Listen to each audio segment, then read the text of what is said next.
अरविंद केजरीवाल को लेकर आम आदमी पार्टी का बड़ा दावा सामने आया है।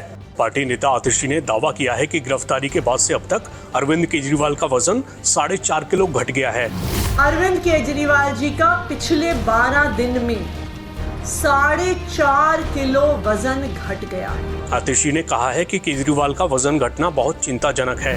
दिल्ली के मुख्यमंत्री एक सीवियर डायबिटीज के पेशेंट हैं।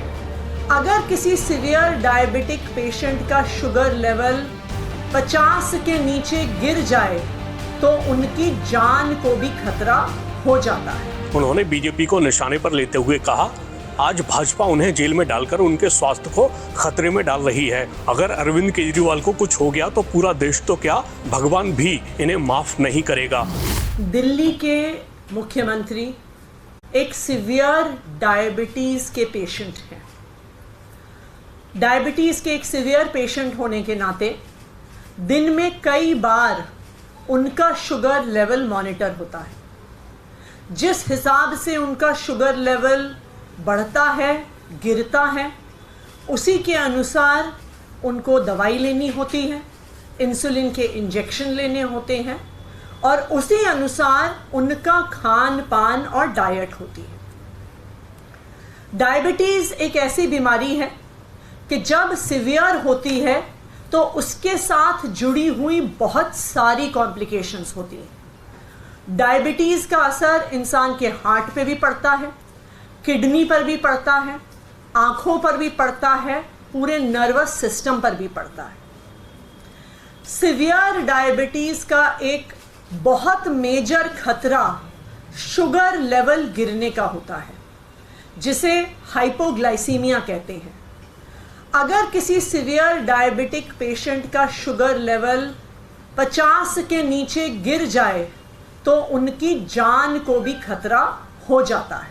किसी भी डायबिटीज़ के पेशेंट का शुगर लेवल कभी 80 से नीचे आने नहीं दिया जाता। तो अरविंद केजरीवाल ऐसी सीवियर डायबिटीज़ के पेशेंट हैं, लेकिन इस डायबिटीज़ के बावजूद भी, इतनी बीमारी के बावजूद भी आज तक अरविंद केजरीवाल जी ने अपनी डायबिटीज़ को, अपने स्वास्थ्य को, अपनी देश के सेवा में कभी अड़चन नहीं डालने दी है। चाहे अनशन पे बैठना हो, एक बारी वो सुंदर नगरी में अनशन पे बैठे, एक बार जंतर मंतर पे अनशन पे बैठे। वो दिन रात दिल्ली वालों के हित में सुबह से लेके रात तक काम करते हैं। देश के अलग अलग हिस्सों में जाते हैं।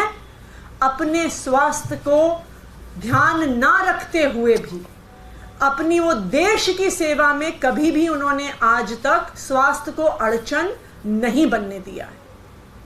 लेकिन जब से अरविंद केजरीवाल जी को भारतीय जनता पार्टी शासित केंद्र सरकार ने गिरफ्तार किया है, उनके स्वास्थ्य पर एक ज़बरदस्त खतरा मंडरा रहा है।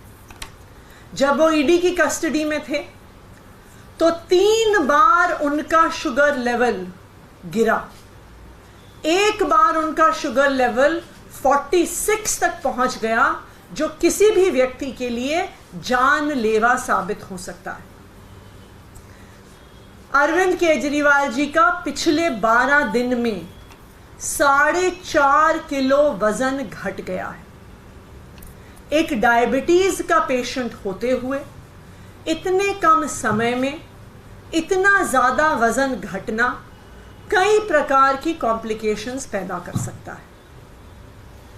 आज मैं भारतीय जनता पार्टी को ये कहना चाहती हूँ कि पूरा देश आज उन्हें देख रहा है।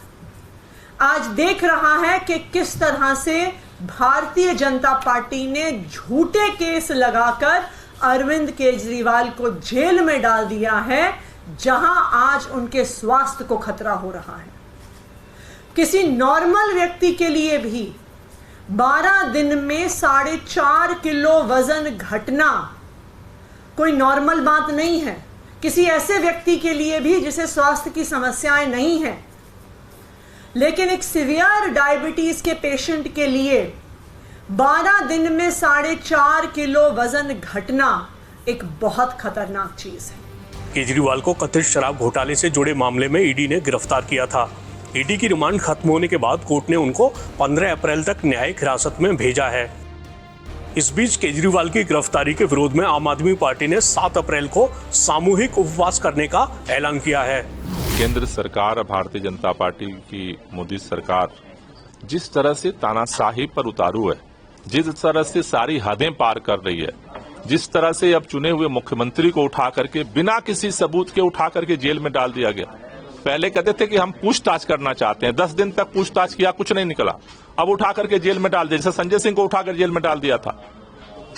तो उसके खिलाफ 31 मार्च को पूरा देश दिल्ली में इकट्ठा हुआ था रामलीला मैदान में। ये लड़ाई आगे और बढ़ेगी और इसको विस्तार देते हुए 7 अप्रैल को देश भर में सामूहिक उपवास का कॉल दिया जा रहा है। पूरे देश के अंदर जो लोग भी ये मानते हैं कि मोदी सरकार ज्यादती कर रही है, गलत कर रही है, सभी हदें अब पार कर रही है, तानाशाही कर रही है, वो लोग अपने घर पे, अपने गांव में, अपने मोहल्ले में, तहसील मुख्यालय पे, जिला मुख्यालय पे, प्रदेश मुख्यालय पे, जहां भी संभव हो वो सामूहिक उपवास करें और प्रार्थना करें कि अरविंद केजरीवाल को इस तानाशाही सरकार से लड़ने की हिम्मत मिले, हौसला मिले और सभी लोग इस देश को बचाने में अपना सहयोग दें। दिल्ली के अंदर 7 अप्रैल को 11 बजे से जंतर मंतर पे सामूहिक उपवास जो है वो शुरू होगा, जिसमें सभी जो मंत्री हैं, विधायक हैं, सांसद हैं, सभी हमारे पार्षद हैं, पदाधिकारी हैं। उसके साथ साथ ये ओपन कॉल है, जो भी सामाजिक संगठन के लोग, RWA, छात्र, युवा, मजदूर, किसान संगठनों के लोग, जो भी इसमें शामिल होना चाहता है, जो भी इस तानाशाही के खिलाफ है, लोकतंत्र को बचाना चाहता है, सभी लोगों का खुला आह्वान है कि आप आएं और इस लड़ाई को एक जन अभियान बनाने में सहयोग करें।